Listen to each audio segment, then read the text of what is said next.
Hi hello నమస్తే welcome back to our channel. I'm అఖిల.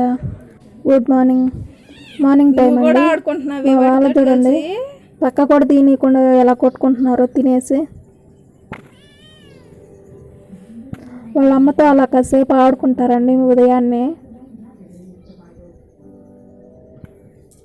ఇంకా పని అంతా అయిన తర్వాత వాళ్ళకి కాస్త అన్నం పెడుతుంటే చూడండి ఏ విధంగా గోల చేస్తున్నారో. ఆ టైంలో కొంచెం కష్టమేనండి, అన్నం కూడా కలపనీరు, గోల గోల. అందరూ ఒకేసారి తినాలంట. ఇంకా వాటికి అన్నం పెట్టిన తర్వాత మిగతా పనులన్నీ చేసేసుకుంటానండి. ఇంకా నేను తింటాం కానీ లేకపోతే తెగ గోల చేస్తాయి.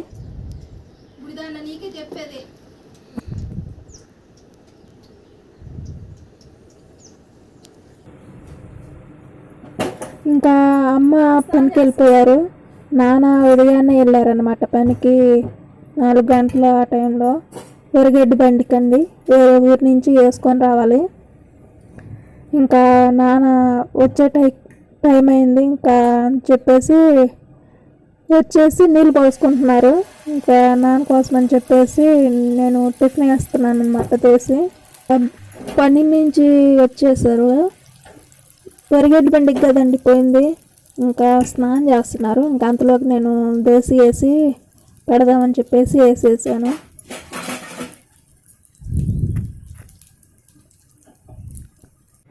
మా నాన్న ఊతప్పాలు అయితేనే అవి అయితేనే కొంచెం తింటారండి, నార్మల్ దోశలు అయితే తినరు. ఇంకా అందుకని చెప్పేసి మా నాన్న కోసం అలా వేసేస్తున్నాము.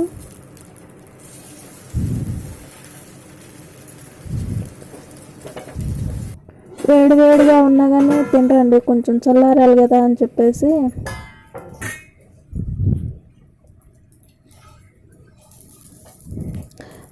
జావ కాసి పక్కన పెట్టామండి. ఇంకా టిఫిన్ చేసేసి జావ తాగేస్తారు. ఇవి అంతా తింటం అయిపోయిన తర్వాత శుభ్రంగా ఇల్లంతా క్లీన్ చేసేసుకోవచ్చు అని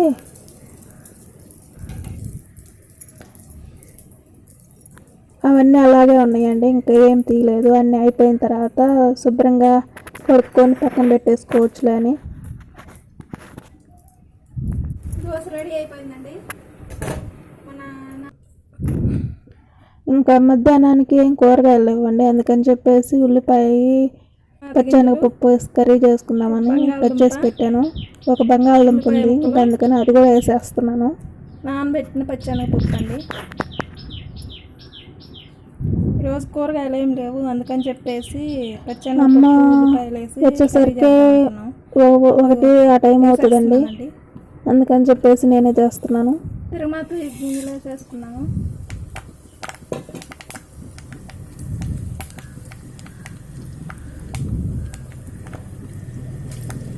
ఊర్లోకి కూరగాయల బండ్లు రాలేదండి, చాలా రోజులు అవుతుంది వచ్చి.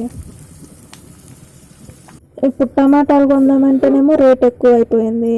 కేజీ వచ్చి 100 రూపాయలు అంట. అంతగా రేటు పెట్టి మనం ఏడుకుంటామండి. ఇంకా ఉన్నట్లతో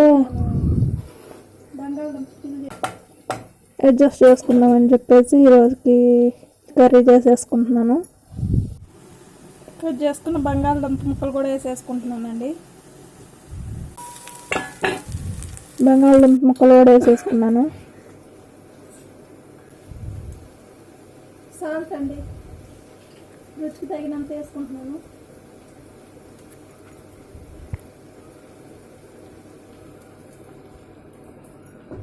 ఏముంటాయండి ఇంట్లో, ఇలా పని చేయడం కూడా కొంచెం కష్టమేనండి. డైలీ చేస్తేనే బాగా అలవాటు అవుతుంది, తొందరగా చేసుకోగలుగుతాం. కొంచెం పసుపు కూడా వేసేసుకుంటున్నాను. కారం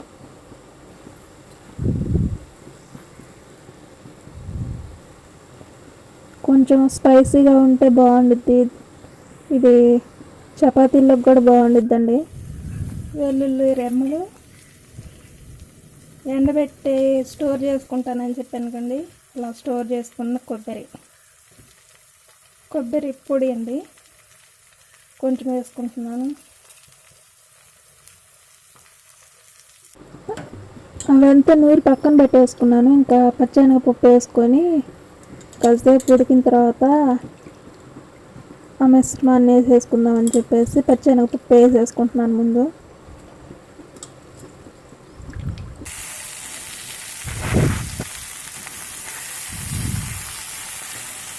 కాస్త ఉడికిందండి. కొంచెం నీళ్ళు పోసుకుంటున్నానండి, కొంచెం వాటర్ పోసుకుంటే అన్నంలోకి కలుస్తుంది కదా రైస్లోకి అని చెప్పేసి.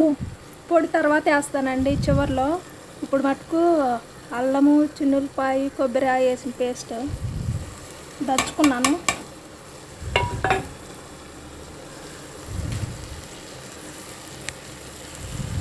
ఇది చపాతీలోకి కానీ దేంట్లోకైనా. కూర రెడీ అయిపోయిందండి. కొంచెం లాస్ట్లో ధనియాల పొడి వేసేసుకుంటున్నాను. ధనియాల పొడి కూడా వేసేసుకున్నానండి. ఇంకొక 5 నిమిషాలు వేసుకొని కొద్దిగా ఒక 5 నిమిషాలు ఆగి ఆఫ్ చేసేసుకోవాలి. ఈ వీడియో నచ్చితే లైక్ చేయండి, షేర్ చేయండి, కామెంట్ చేయండి, సబ్స్క్రైబ్ చేసుకోండి మన ఛానల్ని. Thank you for watching.